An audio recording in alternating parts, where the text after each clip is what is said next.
We believe in God the Father. We believe in Jesus Christ. We believe in the Holy Spirit, and He's given us new life.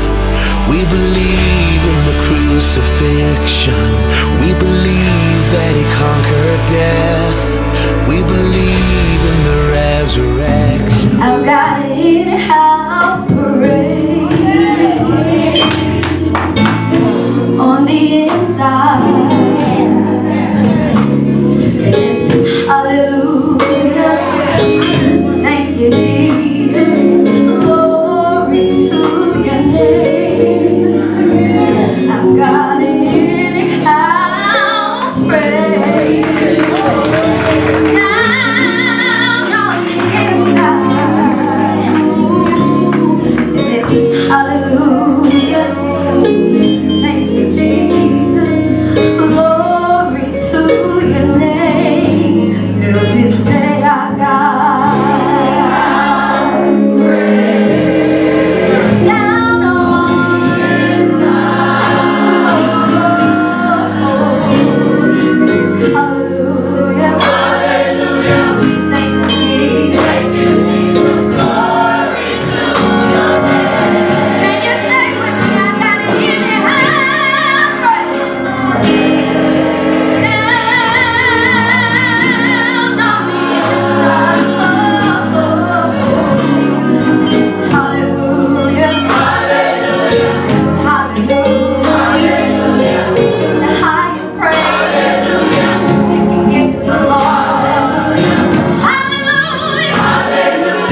Isaiah chapter 43, I want to read 2 verses for your hearing.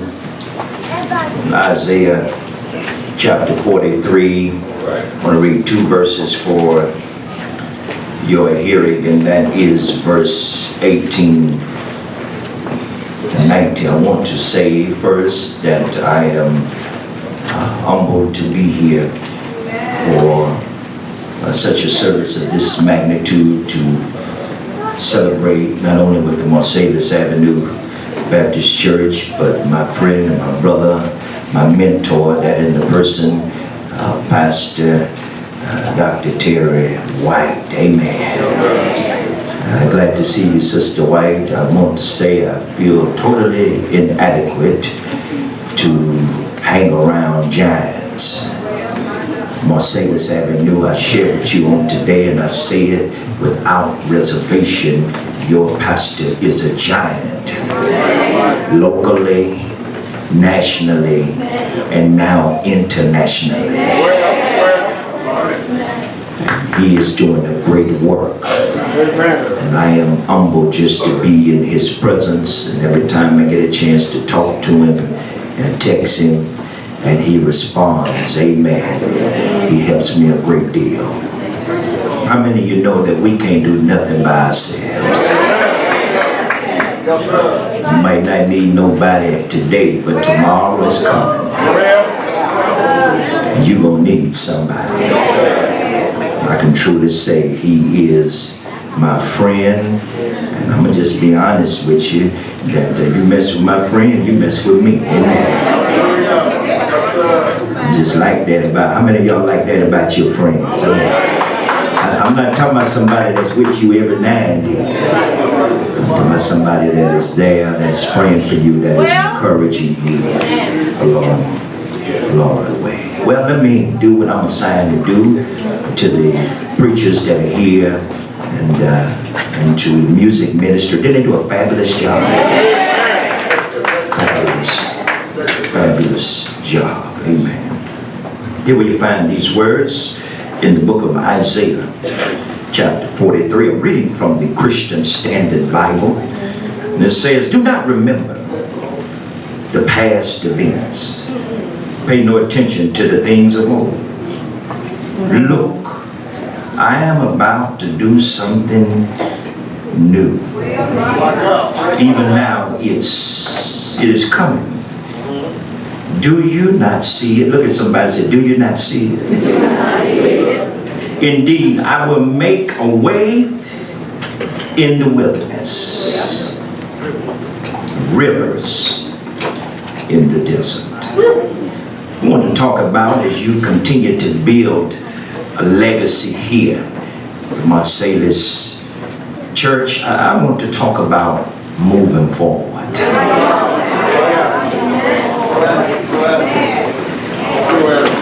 Look at somebody and say, neighbor, don't be afraid. It's time to move forward.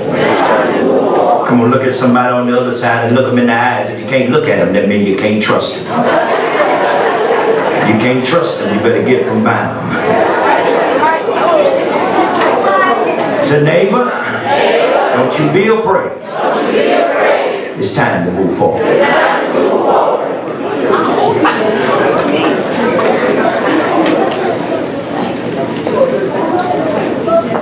Several years ago, I think it was around 2014, around this time, CBS DFW reported that there was a major wreck that was on 635, where cars came to a complete standstill. They called the Dallas Police Department and the Dallas Fire Rescue because of this major accident by Adelia, this exit, Adelia. The initial incident rather, was caused by a vehicle flipping over. It was a rubbernecking and frustration resulted in 2 or more accidents on 635. There was one crash eastbound side near Abrams, and another westbound near Forest Lane. The situation went from bad to worse when dozens of impatient drivers, and of course the Dallas Police Department, decided that the best action was to turn and try to drive in the opposite direction. Do you remember that? The highway was flooded. You can Google it if you got your smartphone. And it was chaotic, causing a major scene on 635. KRLD called the scene traffic mayhem, while CBS 11 called the situation a traffic apocalypse. Traffic was backed up for miles on 635, and it affected 75 north and southbound lanes. On the eastbound lane on 635, there were cars and trucks facing the east, the west, the north, and the south. Vehicles scattered every way, some running in the opposite direction, trying to get off of the freeway after the police officer shut down all eastbound lanes because of this accident. All I'm trying to get you to see here with this accident is that they could not move forward. One woman who was just struck by the situation in this chaos said, and I quote, she says, "I've never seen anything like it." She went on to explain how the police officer directed traffic onto the ramp and then was trying to direct traffic off of the ramp. And then she said, but that was just one problem, that there was no one that stood where cars could exit onto the ramp to stop this 18-wheeler from coming onto the freeway. She said the 18-wheeler came onto the freeway. She said that there was no rhyme or reason to any of it. And she said that members of the Dallas Police Department, even some of the SWAT team, they had to rush out there onto the freeway to stop this 18-wheeler that could have killed over 100 people. Amazing how a simple accident that I would say our rescue services work with day in and day out could cause all of this chaos. They called it as well a strange bottleneck. They said that after a little while that when the police officers had got everything pretty much under control by trying to straighten out cars and getting cars to go in the right direction, it seems as if the tension from the wreck seemed to ease up. I believe that we all can identify with that. And I believe that we can all parallel this bizarre event to a moment at some point in all of our lives. You see, all of us was faced with oppressing situations and calamities from time to time. All of us are faced with some things, and when we are faced with them, we don't want to tell nobody, but we don't know whether to go to the left or to the right. Sometimes we don't know whether to move back or to make a U-turn. Matter of fact, your circumstances might not be my circumstances, but all of us have been in a place in our lives, even though we look real good this morning, celebrating 51 years, all of us can testify there was a time in our lives that we could not move forward. Touch somebody and say, he talking to you.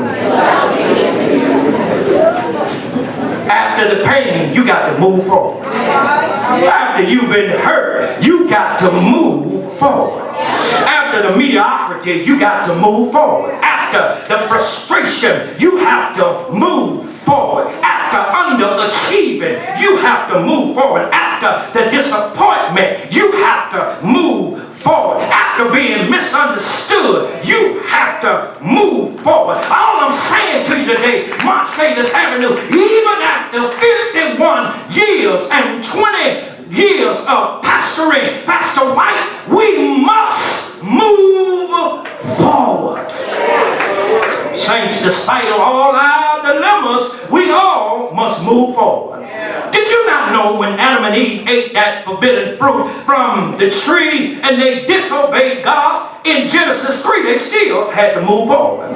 Did you not know even after Jacob stole Esau's birthright in Genesis 27, he never would have became Israel in Genesis 32 if he had not moved forward? Did you not know that in Exodus 2 that our brother Moses made a whole lot of mistakes? You do know that Moses killed a man and then tried to hide the circumstantial evidence and then got on the run and ended up down there in Midian only to turn aside and look at a bush that was somewhat like being consumed but was not burning, and he had to face God for himself. But he never would have led the children of Israel out of Egypt if he had not moved forward.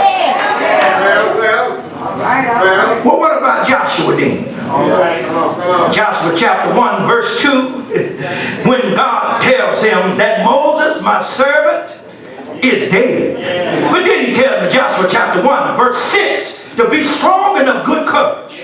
Get up and help move these people over into the promise. Listen, my brothers and sisters, there will come a time, and it might not be on this morning, it might not be on tomorrow. There will come a time in your life and my life that we must make up our minds and move forward. Touch somebody and say, listen, why don't you move forward?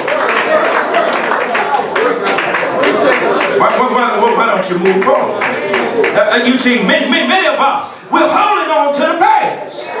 We're holding on to some stuff that we can't even do anything about. Matter of fact, if we would be honest on this morning, we are holding on to stuff that happened 3, 5, 10, 15, 20, 25 years ago. Some of us are still holding on to this stuff, and we cannot move forward. Is there anybody in here today ready to move forward?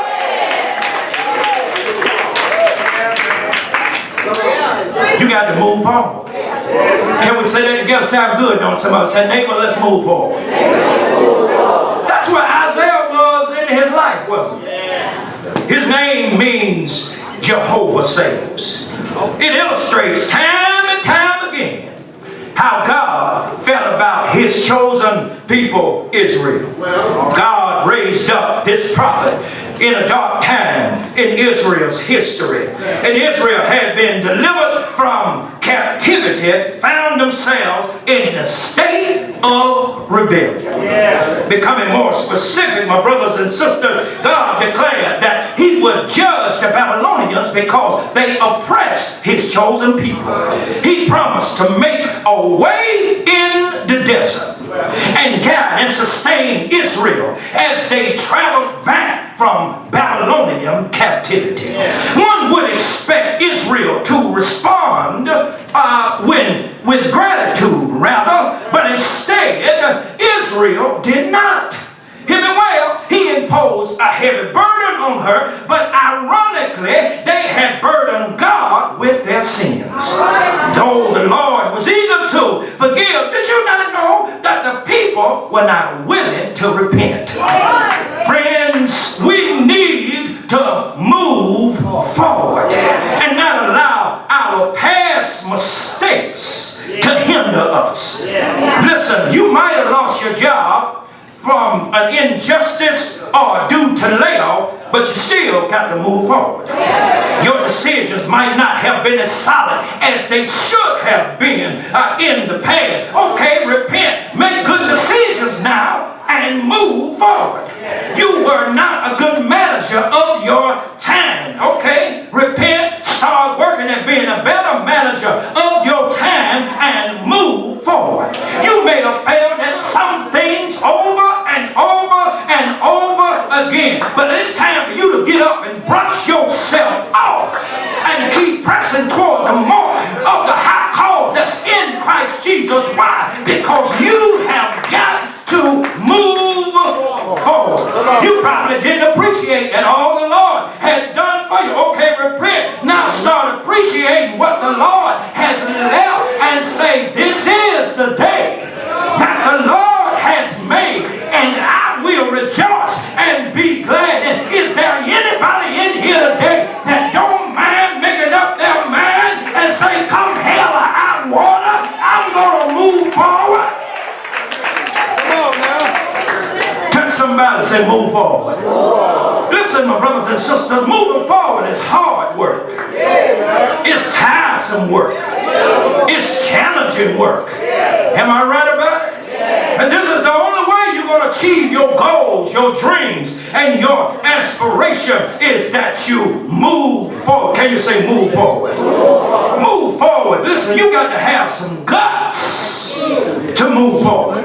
You got to have faith and you got to trust in God. Yes, my brothers and sisters, who knows the plans that He has for you or the thoughts that He thinks toward you to give you an expected end. Jeremiah 29 and 11. Moving forward, my brothers and sisters, is being willing and obedient unto God. See, because if you're willing and obedient, you will eat the good of the land. But if you refuse and rebel, you can be devoured by the sword. Isaiah chapter 1 verses 18 through 20. Moving forward is trusting in the Lord with all your heart and leaning not to your own understanding, but acknowledging Him in all of your ways. And how many know that God will direct your path? Proverbs chapter 3 verses 5 through 6. Listen, moving forward is saying like Jesus said in Luke chapter 22 verse 42, Father, if thou be willing, let this cup pass from me, but nevertheless, not my will, but let your will be done. Is there anybody in here that have made up their mind that you ready to move forward? If you ready to move forward and stop dwelling on that old stuff, touch 3 people around you and say, neighbor, I'm moving forward. Come on, I said touch 3 people. Some folk ain't touched nobody. You act like you ain't ready to move. I'm ready to move. I'm ready to move. I'm ready to move. I'm ready to move. Is there anybody that's ready to move forward?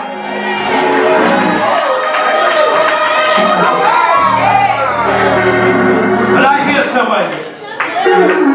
I hear some of you. You want me to tell you what I hear from some of you? Well, preacher, how can I move forward? I mean, you keep talking about moving forward, and you giving me verse after verse about moving forward. Are y'all in here with me? Touch somebody and say, you know that's you. You know that's you. You're asking, how can you move forward? Listen, moving forward requires, look at the text, I'm not making this up. It requires, first of all, of forgetting the past. It is. Do not remember the past events. All right. That what your Bible said? It said, do not pay attention to the things of old. He says, forget the past. Wow. Remember not the former. Look, it's interesting, isn't it? That contextually speaking, that why would God, let me state my claim, why would God tell Israel not to remember, but in the previous 17 verses, He takes them down memory lane? All right. That's a good question, isn't it?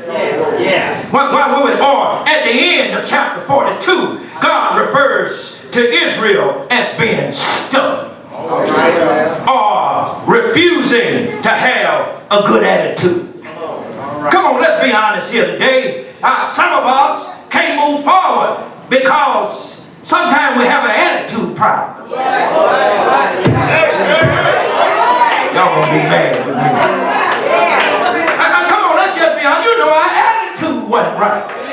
And so God tells Israel, he says, move forward. But Israel in chapter 42, look at it. And he really started with verse number 18. He says, hear ye deaf. In verse 19, he says, my servant is blind. In verse 20, he says, you will not open your ears and you can't hear. In verse 22, he says, you are robbed and spoiled. In verse 24, he said, I refuse to walk. They refuse to walk in the Lord's ways or submit to his obedience. What? So he gave them over to robbers and they were spoiled. Did you not know, my brothers and my sisters, that Israel could not move on because Israel had the same problem we got? And you know what that is? We got an attitude problem. Touch somebody, say your attitude controls your aptitude. I wish I had witnesses here. But when he transitions to chapter 43, he said, now this is what the Lord says. The one who created you, Jacob, and the one who formed you, Israel. Do not fear, for I have redeemed you. I have called you by your name. He says, you are mine. He says in verse 2, that I will be with you, and when you pass through the waters, and when you pass through the rivers, he said, they will not overwhelm you. You will not be scorched. Even though you got a bad attitude, I'm going to still bless you, because I know when I get through blessing you, that your attitude going to change. How many people in here that can testify on this morning that when God opened doors for you, you felt a whole lot better? How many people in here can testify that our God took that frown off your face when he picked you up and he turned you around and he placed your feet on a solid ground? Is there anybody here that can testify? If you can testify that you had a better attitude when God blessed you, touch somebody and say, I feel better.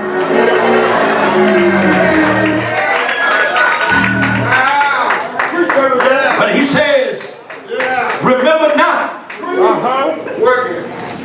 neither consider. Or let's just say, he says, don't reflect on it. You know, you can think about it sometimes, but don't reside. That's what he's saying contextually here. He's saying, reflect, but don't remain.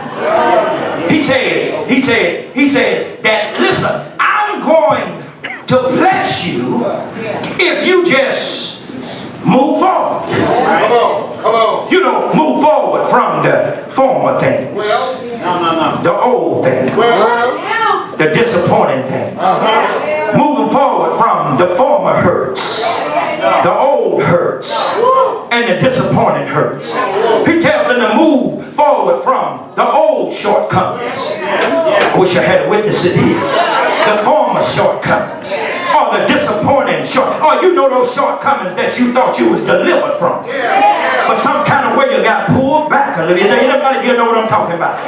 He tells them to move on from the former mistakes, old mistakes, disappointing mistakes. He said, do not remember it. He said, stop thinking about it. He said, try to get it out of your mind or your vocabulary. Listen, Israel had a bad experience in the wilderness.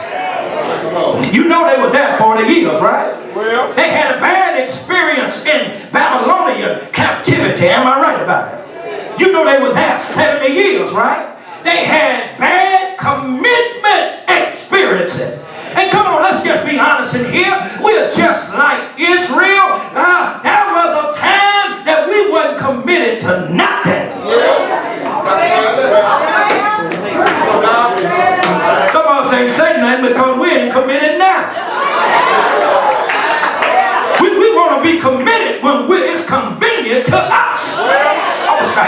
witness in here? Yeah, we want to be committed when somebody put us on their shoulders and parade us around the church. But listen, my brothers and my sisters, God wants us committed even if our name is not on the program. He wants us committed when we get up in the morning and say, this is the day that the Lord has made. I will rejoice and be glad. He wants us committed if we're ushers. He wants us committed even if we don't have a solo in the choir. I wish I had a witness in here. He wants us committed even if it ain't our turn to preach. I wish I had somebody here that can talk to me. Touch somebody and say, God wants some committed people.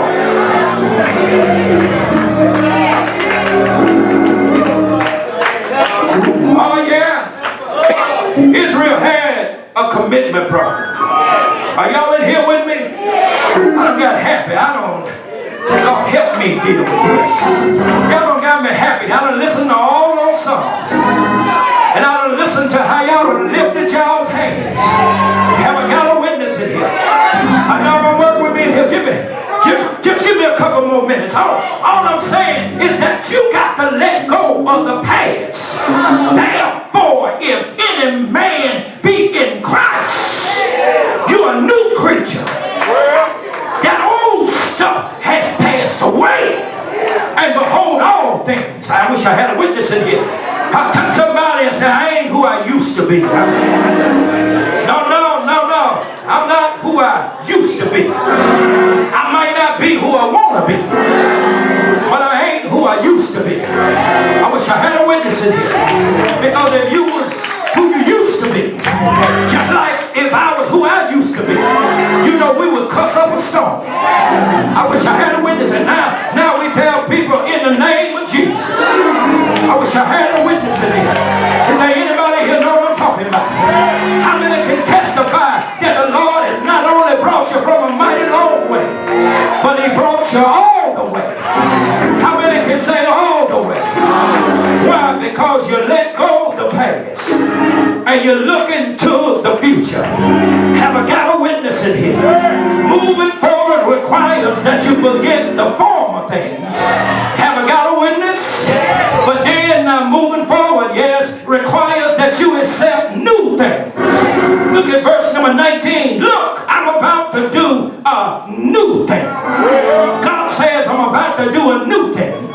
Listen, this text suggests that God, yes, was going to do something with His people that they had never experienced before. Are y'all in here with me today? I'm gonna pace myself on out of here. Is that all right? Because I'm happy, y'all. I'm telling you, I can run around this church right now. Let me say that when I think on the goodness of Jesus and all that He's done for me. Have I got a witness in here? But the text declares, yeah, that He's going to do a new thing. That's something that they had never participated in. You see, when God brought Israel out of Egypt, when He allowed them to walk through the Red Sea on dry land, Exodus 14 and 29, how many know there was a new thing? Am I right about it? When God drowned Pharaoh and his army, Exodus chapter 15 and verse 4, that was a new thing. How many know when God kept Israel's shoes with a little cushion on the bottom and never allowed their clothes to wear out? In Deuteronomy chapter 8 and verse number 2, how many know that was a new thing? Have I got a witness in here? And I'm glad today to know that God is still doing new things. Have I got a witness? Come on, let's just be honest. Us in church this morning is a new thing. Us being on time, I wish I had a witness here, is a new thing. I say, am I right about it? And I'm just going to be honest because I used to run late for everything. But when the Lord changed my life, I come running on Sunday morning because I realize there's a lot of folk that wanted to get up from their bed, but instead of springing up, they got to ease to the side.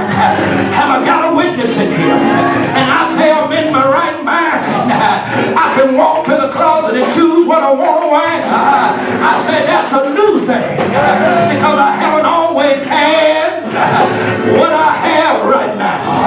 Have I got a witness in here?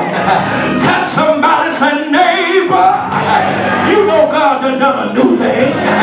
Look at you now, dressing better than you ever dressed before, riding better than you ever rode before.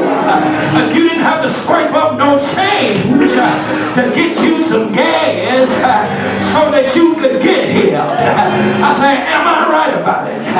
All I'm saying is moving forward requires that you forget the former things.